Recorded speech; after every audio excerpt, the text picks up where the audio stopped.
स्वागत है आपका हिंदी साहित्य ज्ञान धारा चैनल पर। चलिए दोस्तों, किस कवियों की सीरीज के अंदर आगे हम करते हैं कबीर।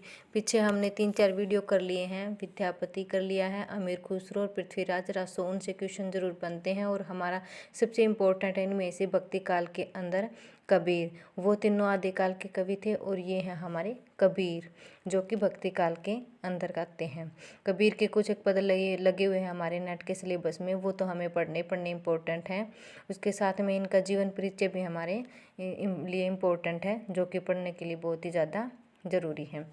इसके अंदर है, सबसे पहले है कबीर का जन्म है वो क्या बताया गया इसमें, ये दिया है कि कबीर का जन्म है वो कब, जो 1398 ईस्वी के अंदर। इनका यही है, बस निश्चित है कि 1398 ईस्वी में ये हुआ है। कबीर का जन्म है वो उच्च कुल की विधवा के गर्भ से हुआ था। क्या हुआ था?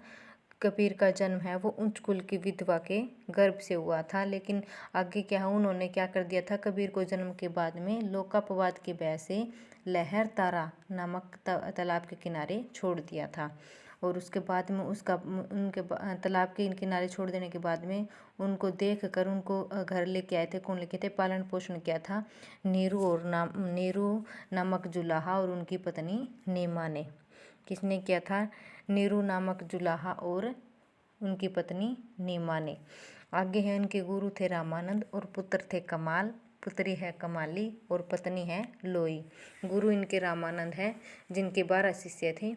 आगे है, इनके पुत्र हैं कमाल, पुत्री कमाली है, पुत्र कमाल और पुतली कमाली है और पत्नी है कौन है? लोई थी। आगे है, ये निर्गुण धारा में ज्ञानाश्री शाखा के प्रमुख कवि थे। क्या थे? ज्ञानाश्री शाखा के प्रमुख कवि थे। और आगे इनके बाद इनकी गद्दी पर अधिकार धर्मदास इनके शिष्य थे। जो इनकी गद्दी के बाद में इनकी गद्दी पर किसका अधिकार हुआ था? धर्मदास का। कबीर की रचनाएं हैं, इंपॉर्टेंट है, बीजक है, इसके अंदर 3 भाग हो जाएंगे इसके आगे। और बीजक नाम से जो संकलन करता है वो किसने संकलन किया था? किसने किया था? धर्मदास ने।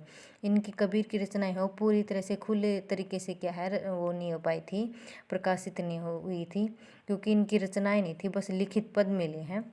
तो उनका संकलन करवाया था आगे धर्मदास ने करवाया था।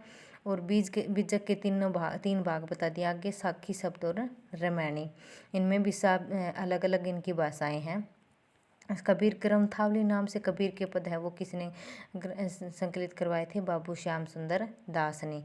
आगे इनमें दिया है कि कबीर ने जो जो कुछ भी ग्रहण किया धर्मों से, वो सारा कुछ किस किस से ग्रहण किया था वो बताया है। वैष्णव भक्ति से किसने क्या किया था? प्रपत्तिवाद है वो ग्रहण किया था। उसके बाद में ही सारे धर्मों पे उन्होंने कुछ कुछ बोला है। हठ योग किया है नाथों से। कुंडली जागरण है वो किससे किया है? सिद्धों से। सूफीवाद से प्रेम के पीर का प्रभाव इन पर पड़ा है, क्योंकि कुछ एक पद इनके प्रेम से संबंधित हैं। कबीर का आगे ये 3 बॉक्स दिए, इनके अंदर कबीर की विद्रोह भावना किस किस के बारे में उन्होंने कटाक्ष किए हैं?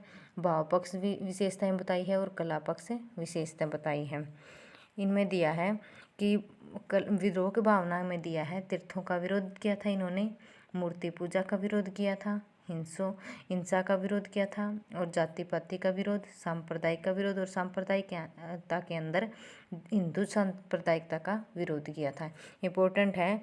अभी तो इस नेट के सिलेबस के अंदर इनके बारे में सिर्फ ये पूछा जाता है, इनके पद दे दिए जाते हैं, उनका या तो भावार्थ पूछ लिया जाता है या फिर उनमें से कुछ एक वर्ड उठा लिए जाते हैं और इन वर्ड का क्या पूछा जाता है? अर्थ पूछ लिया जाता है। तो इनके जो हमारे कुछ एक पद लगे हैं, निश्चित पद दिए हैं उन्होंने, तो उन पदों के अंदर से ही क्वेश्चन बनते हैं, वो पढ़ने बहुत ज़रूरी हैं। भावपक्ष विशेषता के अंदर आगे हैं निर्गुण उपासना, ज्ञान का उपदेश, नाम की महत्ता, प्रेम की महत्ता और भक्ति, नीति, समाज सुधार और रहस्य भावना, ये सारी भाव पक्ष के अंदर आती हैं। आगे है कला पक्षी विशेषताएं, जिसके अंदर पंचमेल खिचड़ी जो कि श्याम सुंदर दास ने कहा था और सधु ककड़ी रामचंद्र शुक्ल ने कहा है। इनकी भाषा के बारे में पूछा जाता है कि इनकी भाषा, कबीर की भाषा कौन सी थी? तो क्या हो जाएगा? सधु ककड़ी। ब्रज भाषा सधु ककड़ी के अंदर ही आते हैं। ब्रज राजस्थानी खड़ी बोली है वो सारी, ब्रज भाषा है, राजस्थानी है, खड़ी बोली है, रामायणी अवधि अलंकार भाषा। अलंकारिकता ज़्यादा मिली है इनके अंदर। और कला पक्ष के अंदर पंचमेल खिचड़ी क्यों बोला है, क्योंकि इनकी भाषा के अंदर सारी भाषाएं हैं वो मिली जुली हैं। 5 भाषाओं का मिश्रण को पंचमेल बोला है। तो पंचमेल खिचड़ी श्याम सुंदर दास ने इनकी भाषा को कहा है। आगे ही इम्पोर्टेंट है कि काव्य में, इनके काव्य में क्या है, शांत रस की प्रधानता है। तो ज्ञानाश्री शाखा संत काव्य हो जाएंगे तो इनमें शांत रस तो अपने आप ही है। तो शांत रस की प्रधानता है, श्रृंगार रस है, संयोग वियोग दोनों है, क्योंकि संयोग परमात्मा से मिलन के लिए संयोग बोला है, और वियोग में दोनों है, आत्मा और परमात्मा का आपस में विरह है वो दिखाया है। तो इनके पदों में सारी महत्ता दिखाई है। शांत रस की प्रधानता है, श्रृंगार रस है, और संयोग और वियोग दोनों वर्ण हैं। चलिए दोस्तों, आज की वीडियो में बस इतना ही। अगर आपको वीडियो पसंद आ रही है तो लाइक, सब्सक्राइब, कमेंट जरूर करें। Thank you.